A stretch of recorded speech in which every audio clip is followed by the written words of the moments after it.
Today's task is to look at these two cameras, Topcon Wink E mirror cameras, neither of which work, well the shutters at least in neither of the cameras work. I know the meter's lively on at least one camera, and the brief here is to make one useful camera out of the pair. Now, I've never worked on any of these before. There seems to be very little about on the internet in the way of service information. I've looked through all the manuals and the like that I have here, and I have no service information either. I have seen some photos of partial strip down of the camera on the internet. Not with any great description as to how they got there, but I'll use them to help guide me in taking this apart. So this camera, it looks to be the most buggered about with. It's that's the one with the working meter, sorry. I'll start stripping that down first. I'll just take it easy. I'll remove the top cover, bottom covers, see what's under there, see if I see any obvious physical problems, and then eventually I would say I'll be working down to the shutter mechanisms themselves. And I will start on this camera, as I've said, with a view to finding out how the shutter works and making the shutter work. And then I can turn my attentions to the pretty one, and if I need to swap the meter components into it, I can do so. The pretty camera, because the meter is only visible in the finder and the mirror does not come down, I can't really tell whether that meter is absolutely dead or not until I disassemble the camera and have a good close look from the inside. So that's my task for the day. So I will put aside the prettier of the two, and I will get ready to take the top cover off this, and I will take note of what I see on the photos on the internet as a guide to see if I need to do anything special in terms of unscrewing things with a left-hand thread or anything of that nature. And I may get some clues. We're looking at the camera. The rewind knob probably just unscrews from the shaft, and it does. Someone's already been into this camera, I can tell, because that's loose. That cap on the top of the advance lever, it's made to take a spanner, and that's conventionally threaded, right hand thread. There's a wavy washer under there. The advance lever lifts off. It's got a post on the bottom of the advance lever, couples with the top of the shaft there. And that gap there is wider than the pin that allows you to stand off the advance lever or push it back against the body.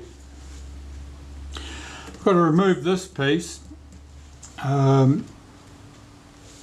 That's just holding the top down, so I'm going to assume that that's conventionally threaded. No point left hand threading that.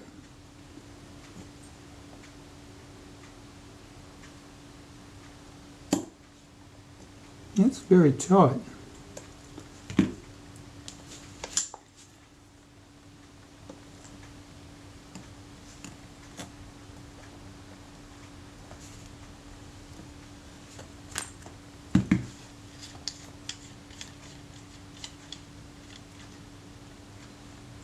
Just a simple black cap basically covering that space. Now, what holds the top down? I noticed that wiggled up immediately when I removed that. There's a screw at the end of the top cover, a single round-headed chrome screw.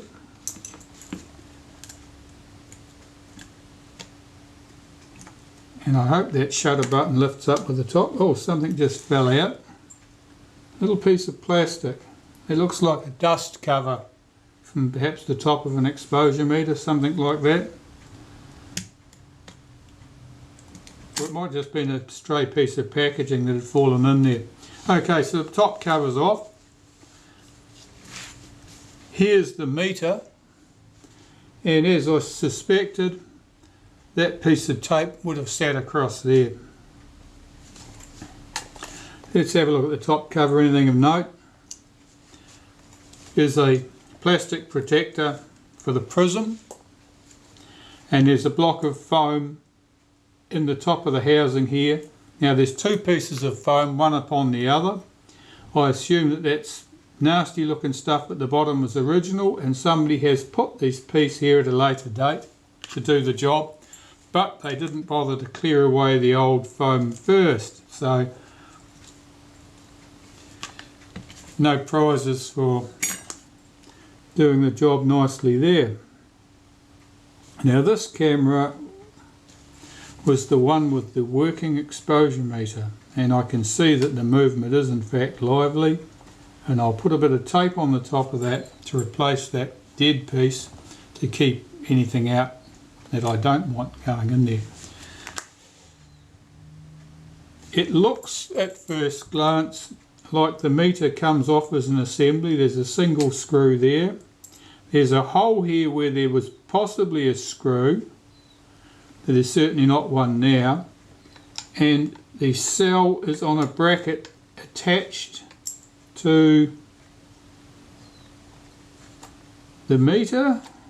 No, it's separate from the meter. This bracket here with the cell on it is screwed down to the body separately there.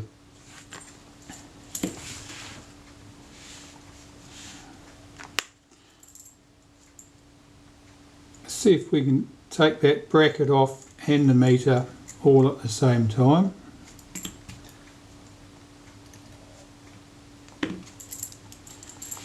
Yeah, I certainly think there would have been a screw there at one stage.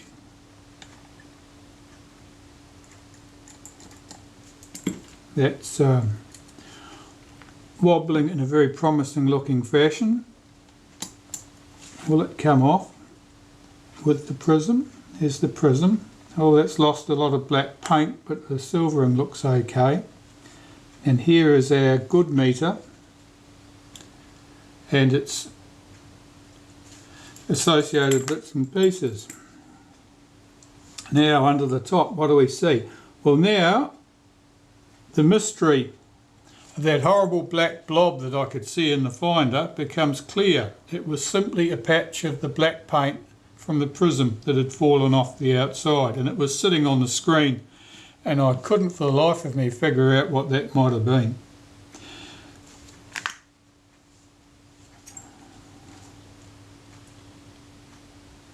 This is the tray that the prism sits on. I'll pop the prism there with it so that I've got it all in one place. There's some shim washers here and here.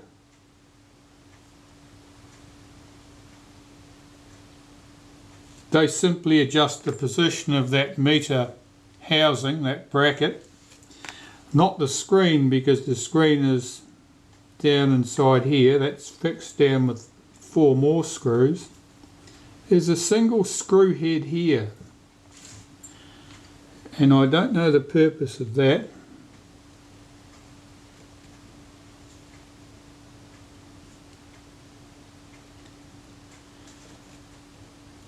It's raised, but there doesn't seem to be anything that couples to it or hooks over it. I'm looking at that to see if it should have held back a spring or something, or whether it's just come loose. I'll just try that and see if that screw is screwed down tight. No, it's loose.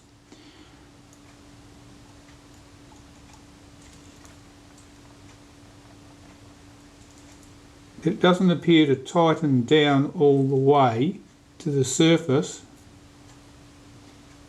so I don't know what the function of that screw is exactly.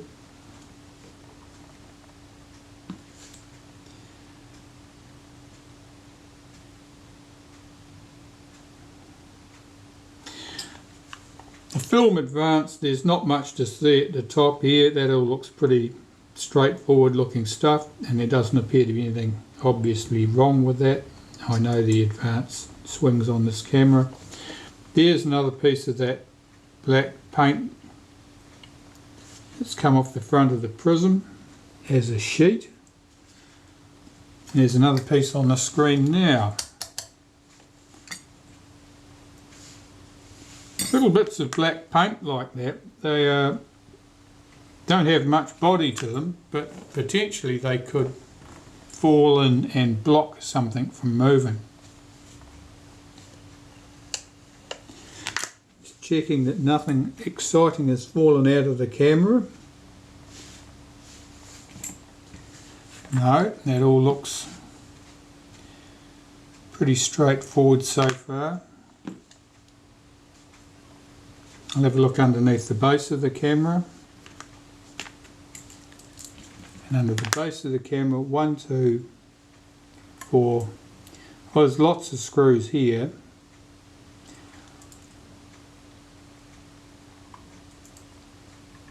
I'll take the 2 out of the end. There's far more screws under here than you would normally use to hold a base cover down, and I wonder whether some or some of those screws actually hold components to the inside of this cover. I suppose we'll find out. Those 3 round the tripod socket potentially could hold a tripod socket to the cover, and they do. So the tripod socket came off with the cover, and there were 4 screws holding the cover to the base of the camera. Here's the base of the film advance shaft. This lever here is connected to that cam on the bottom, so when you advance the film, this will swing this big lever here across, which presumably couples to the shutter down here, and that would work the mirror cocking mechanism and probably also cock the shutter at the same time. I think my next step here will be to see about how I remove the front of the camera. Something just fell off. What was that? Oh, that was the rewind button. That just sat on that shaft at the bottom of the camera. I thought that would be all of a piece, but obviously not. And I don't think the shaft pulls out. No, it doesn't. A single number down the bottom here, it says 14, possibly something, might be even a dot too, so 14.2 perhaps, or 14th of the second, who can say? What's that little lever do? Is that the back catch? No, that was for loading and unloading by the looks of it, or opening it. That releases the back. This does something. I do have an owner's manual for this one at least, so I probably should find out what the levers are supposed to do.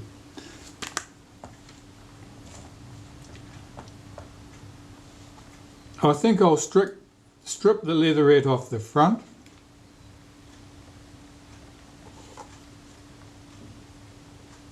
And see if I can separate the shutter mechanism from the body. I can see that the body casting at the top here continues right round and contains the prism and so forth, and the shutter presumably attaches back to the body. More investigation is needed. I've refitted the advance lever to the top of the camera, and all of that works smoothly, but you just get a click and that's all out of the shutter. You can see how the arm swings across as I advance it.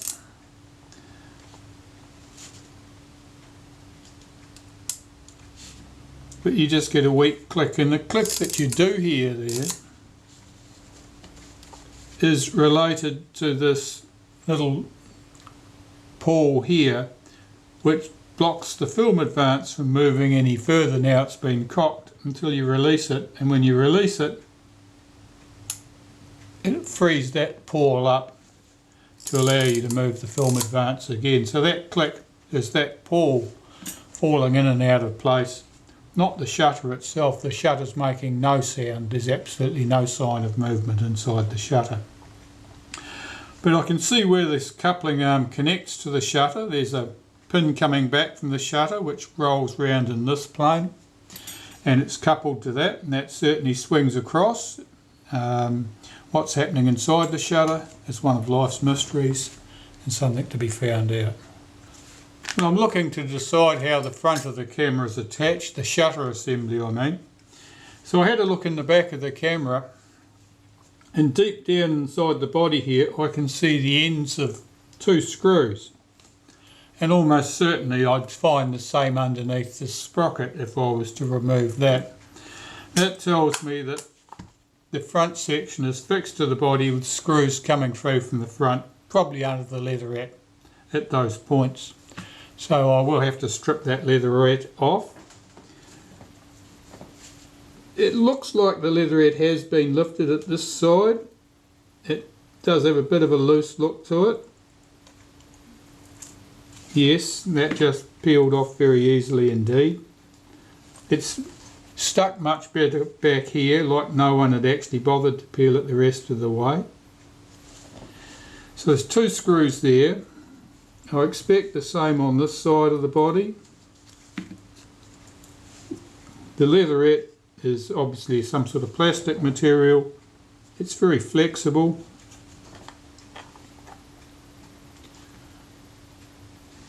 Just 4 screws there.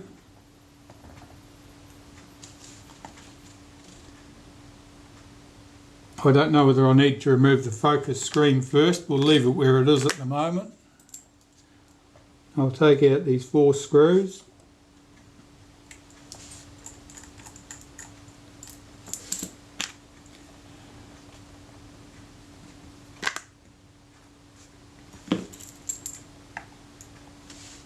I'll note the lengths of them. I expect that they are all identical, but every now and then you'll find that there's a short screw fitted somewhere because it needs to be short to avoid conflicting with some mechanism on the inside.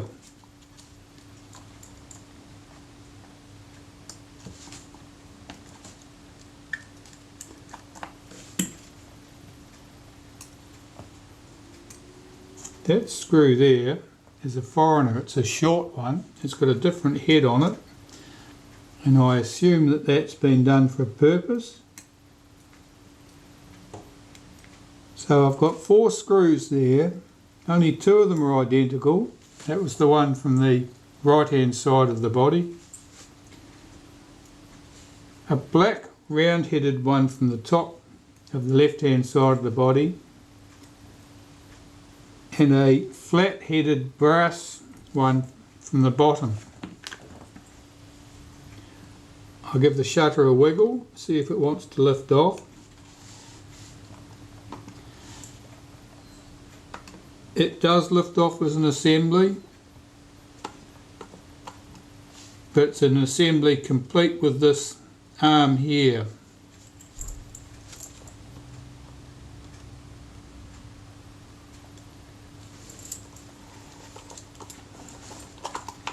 I think I'll remove this C-clip at this point, lift that arm off, see if I can swing the lot out of the body.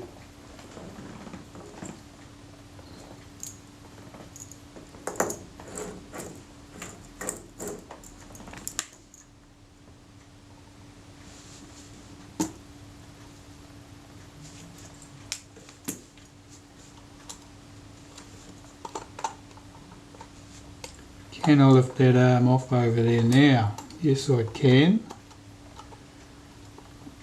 What's holding me?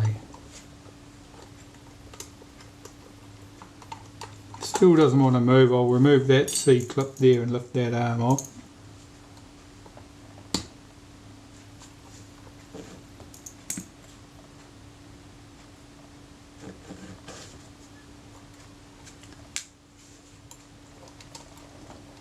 that arm off completely.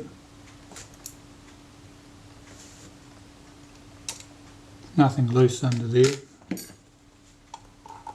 Right, the shutter assembly lifted out of the body in one piece. So the body I can put to one side.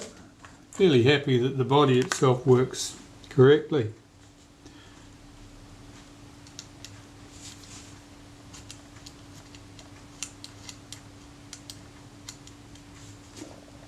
There's a degree of friction as this travels across,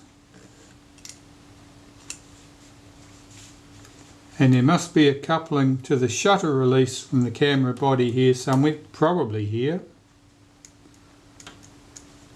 and nothing happens there.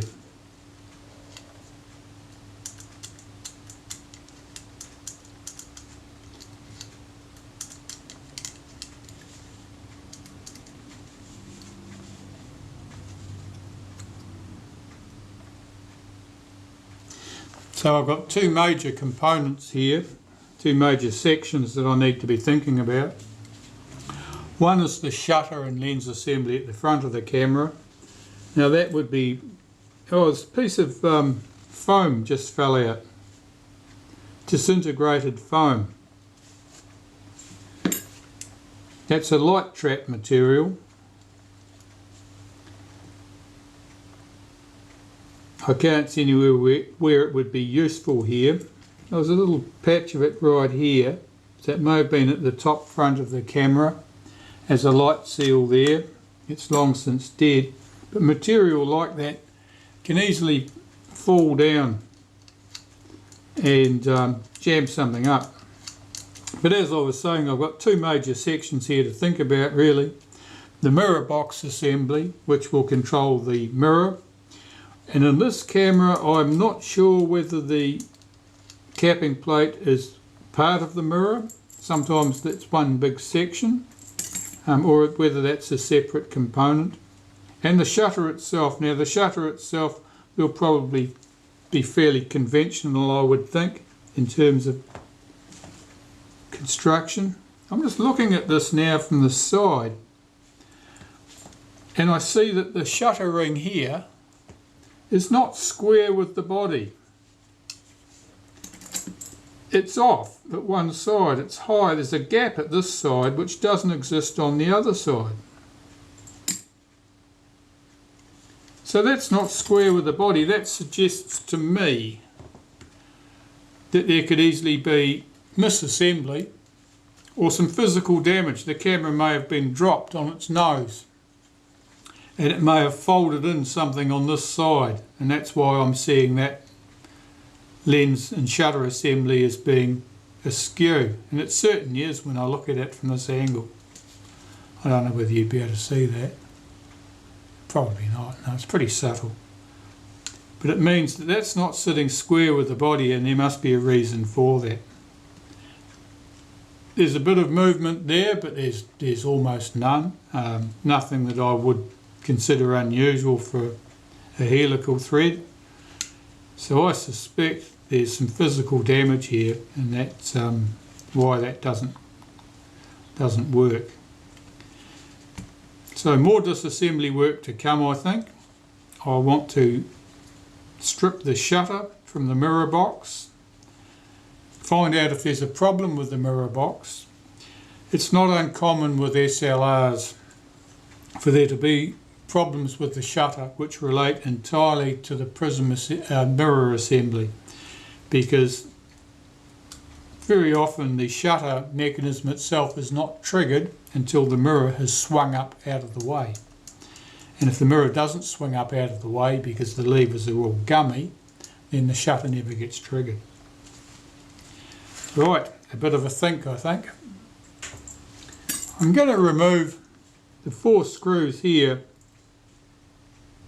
that hold that mirror box to this casting. And they're brass on this side, and they're blackened on this side. I think the difference there mostly is because they're different length screws. and there was no special need for them to be identical, so the manufacturer didn't bother to source identical screws for both sides. I don't think there's anything else significant in the look of those screws.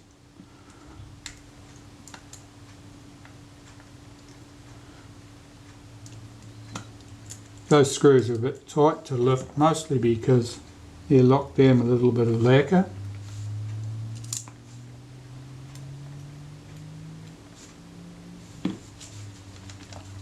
And I want to see if the mirror box will lift off. It did.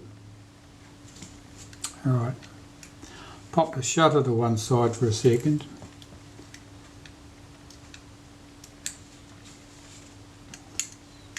This was the lever from the film advance.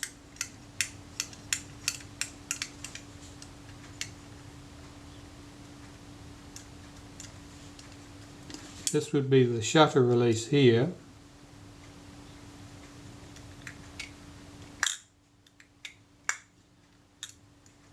And the mirror action and capping plate. The capping plate is hinged at the bottom and the mirror is hinged at the top. And as I revolve this sector gear here, the mirror comes up, and once it's at the top, or at that time, the capping plate drops away at the bottom. At that stage the shutter would be closed. The shutter would then open and close for the exposure, and then presumably the capping plate drops back into place. It does, and then the mirror then falls back into place too. So the mirror box action, which seems relatively smooth, is driven by some spring component in this body, in the shutter. So the mirror box looks okay, doesn't appear to be anything odd going on there. So that brings me back to the shutter. Now, I don't know whether you can see it, there's a little metal cover here, like a shield. I'm not sure what its purpose is. It's just a nice plain piece of metal rolled over edge on. There's one here the same, and it's mutilated.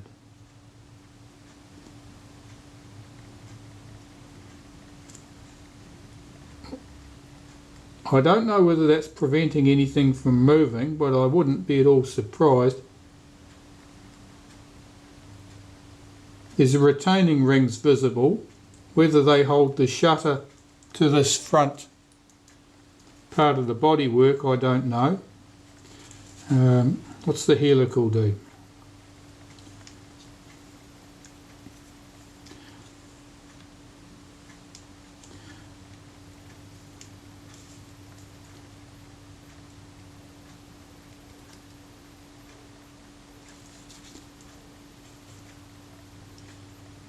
The coupling to the exposure meter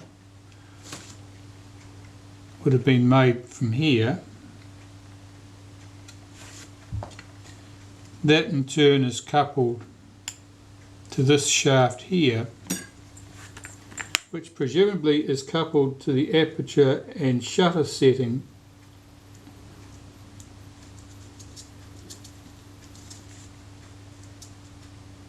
They're counter-rotating.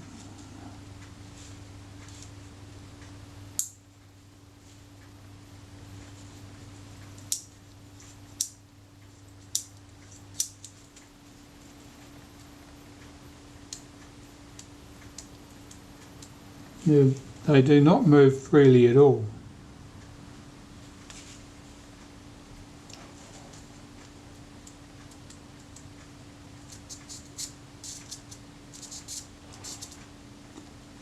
I don't immediately see how you change the setting to match the needle on your meter.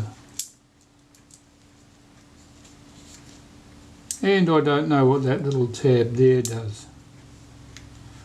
I suppose I'll have to find out. I might have to pause and read the instructions.